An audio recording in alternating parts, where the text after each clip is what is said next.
I actually have had this situation many times. Um, about a month in, you do get to see what kind of workers your kids are. And if about a month in, at 60%, I would assume a couple of things. If I knew that she was really academically ready for this course, I would first check to see if maybe she's having some trouble still navigating the course. Some of the courses are a little bit more difficult than others. And so I'd probably sit down with her to see what assignment she needs to be working on and have her show me how she's going through it. Maybe she's missing out on some key components that she needs to be using and just isn't figuring out how to get there. Also, sometimes just one assignment will trip up a student. And if they can't get past that assignment, it can really hang them up.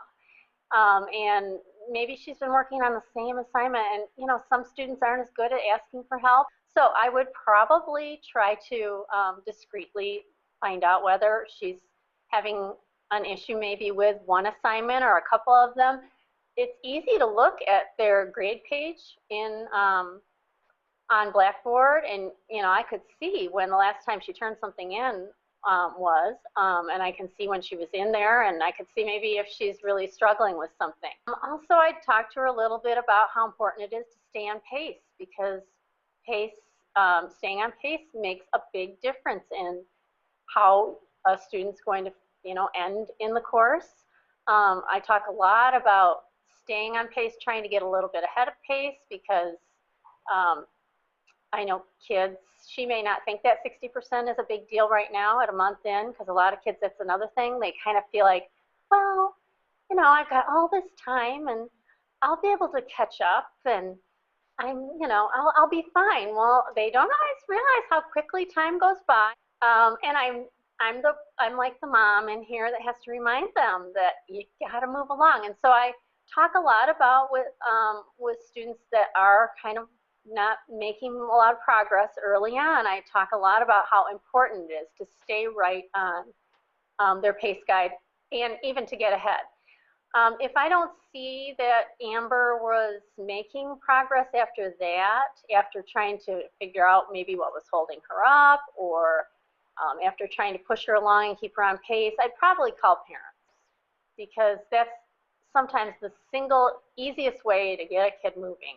As long as their kid or their parents know about it. A lot of times they don't know. And so once they get a heads up that their student isn't working, because most of the time when I call, mom or dad will say, oh, well, Amber says she's right on pace and doing great.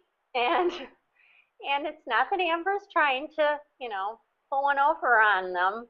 Well, maybe she is, but that's just natural for teenagers, I think. So calling parents often really makes a big difference. Sometimes it's a technology issue at home. Sometimes they don't have